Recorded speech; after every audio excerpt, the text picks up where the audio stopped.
Hey guys, what's up? In this tutorial we're going to show you how you can edit drop-down lists or menus in your documents on Google Sheets in 2026. So let us get started. So as you can see, I added an example drop-down menu to that table or to that spreadsheet here.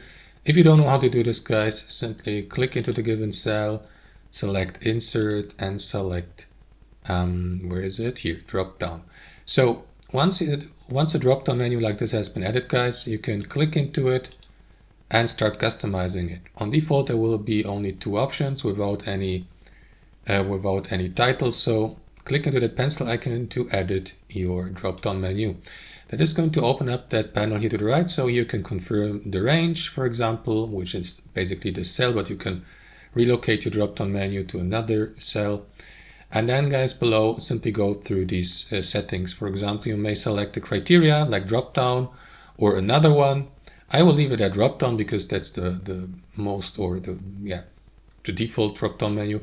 And here, guys, you may go through these options and add as many options to the drop-down menu as you like and customize them. So, for example, let us go, I don't know, with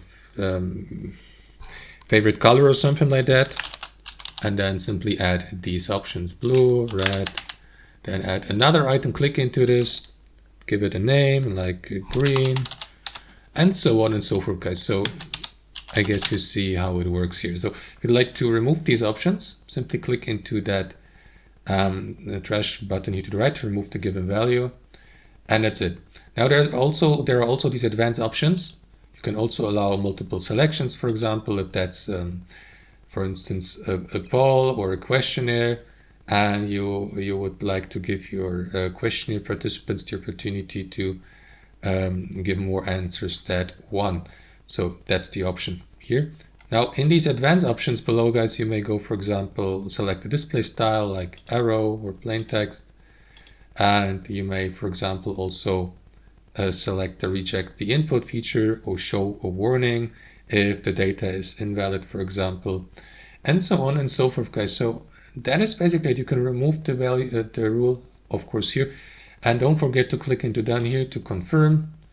And that's basically it. You will see the given rule here, and you can add basically as many rules you like to one drop-down menu. As you can see, we got multiple of these here, these two here, so you can remove these rules also.